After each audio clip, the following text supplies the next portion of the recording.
Restauration, création, protection. Ce triptyque, c'est le leitmotiv de Vitrail France. Emmanuel Putani, bonjour. Bonjour. Vous êtes maître verrier, directeur de Vitrail France. Nous sommes dans votre atelier, dans ce Mageco RCF Sarthe, pour nous présenter cette activité qui est tout de même, vous l'avez reprise, mais à la base, elle est centenaire. Oui, cette activité est centenaire, je dirais même peut-être millénaire, qui sait, le vitrail dans son histoire. Je parlais du coup de l'atelier. Oui, mais voilà, moi je prends le pont de cette idée.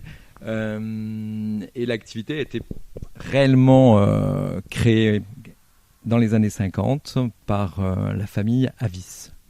Et donc vous êtes maître verrier, vous avez étudié cet art de faire en fait, c'est ça ? Oui. Alors moi j'ai eu la chance de travailler, d'être étudiant sur Lyon. Et mes vacances du mois de juillet, si vous voulez, je travaillais chez Jean-Jacques Hélès, qui était l'atelier face à la maison de ma mère. Donc, c'est comme ça que j'ai commencé à rentrer dans le monde des ateliers de verrier, du monde de la peinture sur verre. Parlez-nous un petit peu de Vitrail France. Donc nous sommes ici en Sarthe. C'est combien d'employés et quel est votre cœur d'activité ? Vous faites des vitraux pour des églises ? Dites-nous tout. Alors nous sommes basés à Neuville-sur-Sarthe. Donc nous sommes une entreprise de 23 salariés et nous travaillons sur toute la France. Donc notre domaine d'activité, c'est la restauration, création de vitraux et comme vous l'avez présenté, aussi de la protection.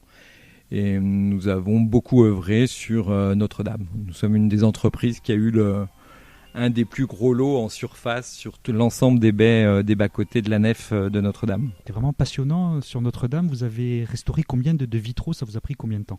Alors, nous avons restauré une quinzaine de baies. Donc, nous avions tout simplement les bas-côtés nord, donc tout l'ensemble des baies hautes de la nef, des transepts, sauf la rose bien sûr, et 3 baies du chœur. Et ces vitraux représentent quoi ? Alors ces vitraux, c'est des baies de la nef, donc ce sont des baies contemporaines par un artiste qui s'appelait Chevalier.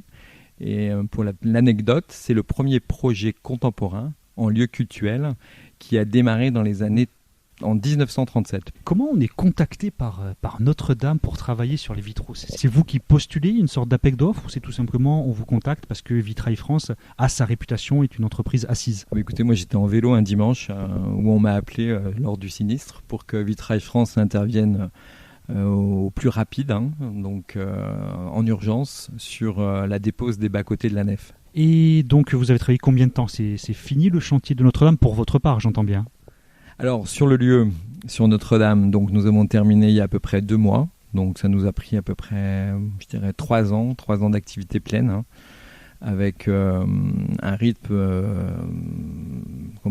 soutenu. Parce que Notre-Dame, c'est aussi des enjeux de calendrier.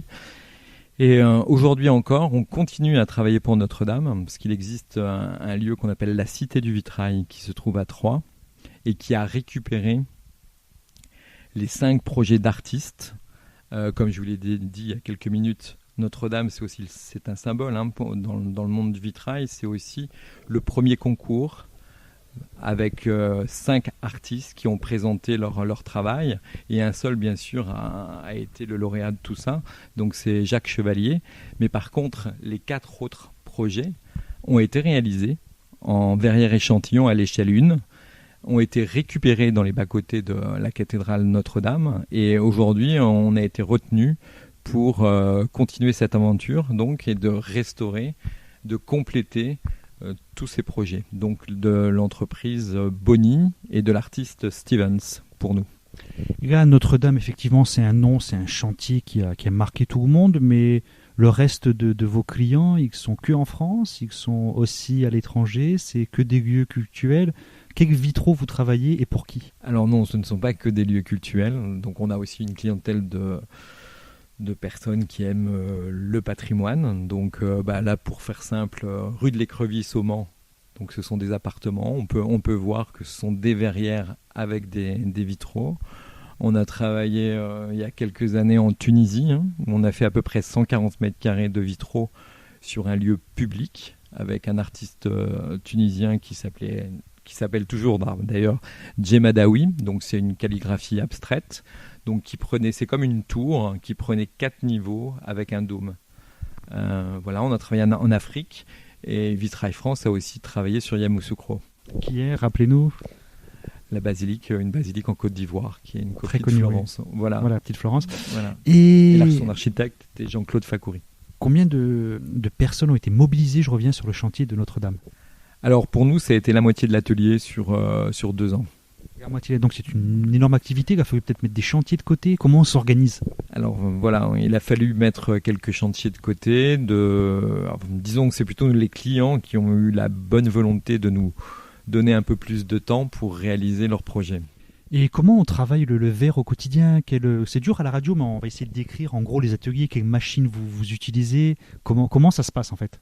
Alors le métier de verrier, en tout cas en ce qui concerne Vitrail France, on est plutôt très fiers de ce qu'on fait, c'est un métier où aujourd'hui encore, on peut concevoir, fabriquer et le poser. C'est-à-dire que du début jusqu'à la fin, on maîtrise le sujet. Il n'y a pas beaucoup de professions aujourd'hui, je pense, qui ont cette chance en fait. On peut souvent concevoir, on peut fabriquer, mais on ne maîtrise pas les 3 points primordiaux. Donc cette partie, c'est la créativité à l'état pur? Alors c'est la créativité, c'est aussi de l'artisanat, parce que le vitrail, c'est un métier d'équipe, c'est-à-dire que Vitrail France n'a pas de machine. C'est le cœur de Vitrail France qui fait ce qui maîtrise ses capacités à faire, c'est les gens qui travaillent, donc c'est un travail d'équipe. Donc moi je suis peut-être le maître verrier, le directeur, mais je reste simplement un maillon de l'équipe. Donc c'est pour ça que vous portez la salopette? C'est pour ça que je suis toujours en salopette, absolument. Comment se passe une commande en fait? On vous demande, un artiste à imaginer quelque chose et vous mettez sur verre. Est-ce qu'on vous fait un plan? Est-ce qu'on vous décrit? Est-ce que vous rencontrez l'artiste? C'est quoi la recette de cuisine d'un beau vitrail? Alors, il y a deux grandes lignes. Il y a la réalisation, donc le travail collégial avec un artiste contemporain. C'est-à-dire que l'artiste, lui, a un projet, a des racines dans son projet, et nous, on lui amène les solutions et une transposition à son travail, tout en travaillant, bien sûr, collégialement. Et ça, c'est des expériences les plus chouettes qu'on puisse avoir, enfin, en tout cas pour moi, dans un atelier. Après, il y a aussi une demande particulière, c'est-à-dire un aménagement d'une pièce ou ce genre de choses. Là, on répond à la sensibilité du client. Depuis quand vous avez cette activité de verrier puis de maître verrier? Alors, moi, je pense que ça fait à peu près 30 ans d'activité. On ne se lasse pas? Non, parce qu'à chaque fois, ce sont des nouvelles expériences. C'est comme quand je suis arrivé en Sarthe, je suis rentré pour travailler d'ailleurs pour Didier Alliou, qui était le directeur de Vitrail France à l'époque. Et l'idée était de faire le premier projet, en fait, un des premiers projets en création contemporaine avec Anna Stein sur la cathédrale de Quimper, avec l'iconographie de Saint-Igu. Donc là, ce sont des rencontres. Donc vous rencontrez un directeur. Bon, ça on en rencontre tous. Vous rencontrez une artiste qui était une artiste hongroise, et puis vous participez à ce projet. Je pense que moi ça j'aime beaucoup.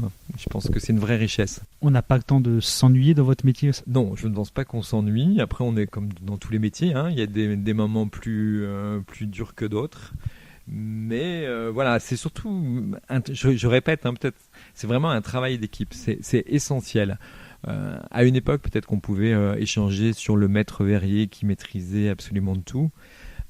Aujourd'hui, je dirais qu'un atelier, c'est vraiment la symbolique de l'atelier. C'est les gens qui pratiquent leur savoir-faire, l'entente. Et ça, c'est l'essentiel pour qu'un atelier fonctionne. C'est pas une pièce, un ouvrier, par exemple. C'est vraiment un travail d'équipe, c'est important que vous souligniez. C'est un travail d'équipe, absolument. C'est-à-dire que les capacités et l'énergie de chacun fait que les choses avancent. Voilà, parce qu'on est sur un travail purement manuel. Il y a une partie de transmission, on peut le dire. C'est important, la transmission dans votre métier?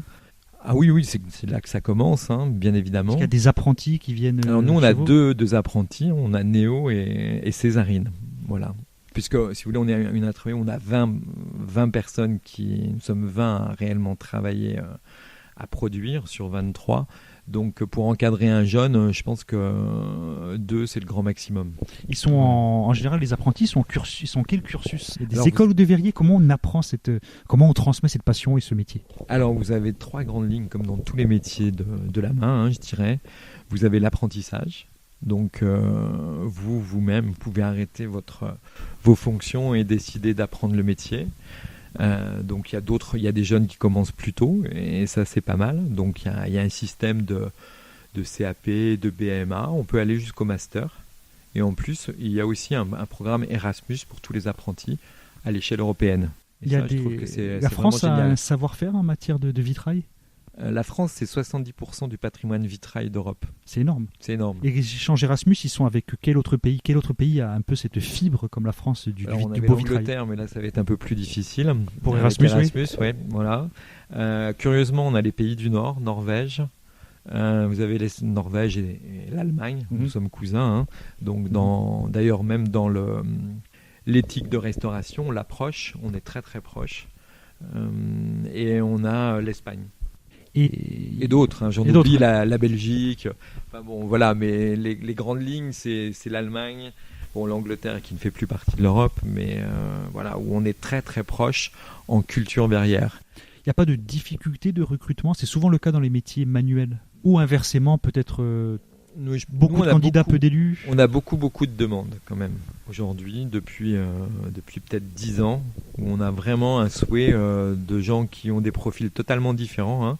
C'est-à-dire qu'on peut sortir d'une licence des Beaux-Arts, on peut sortir d'un master en communication, on peut sortir d'un master en conservation, parce qu'on n'a pas fini l'exposé sur les différentes particularités du métier.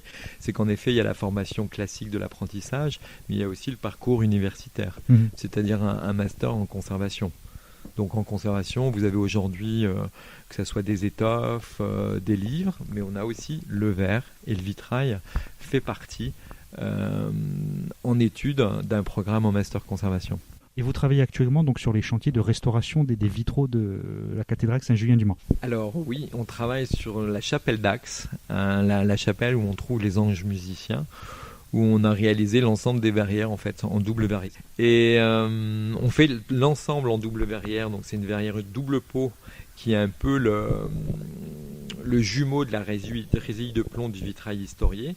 Et on a restauré quelques verrières qu'on est en train actuellement de les poser là. Donc vous travaillez actuellement sur des vitraux à la cathédrale Saint-Julien, mais vous êtes d'ailleurs en train de travailler, vos ouvriers, à la maison Saint-Julien où sont situés les locaux de RCF Sarthe. Oui, nous avons réalisé les 2 verrières de la chapelle qui illustrent Saint-Liboire et Saint-Julien. Pour finir, peut-être, on peut savoir, donc on a dit 23 employés, à peu près quel chiffre d'affaires pour situer aux auditeurs? Alors exceptionnellement, parce que nous c'est assez, on a des hauts, on a des bas, on tourne là à 23 employés à 2,5 millions, 2,6 millions.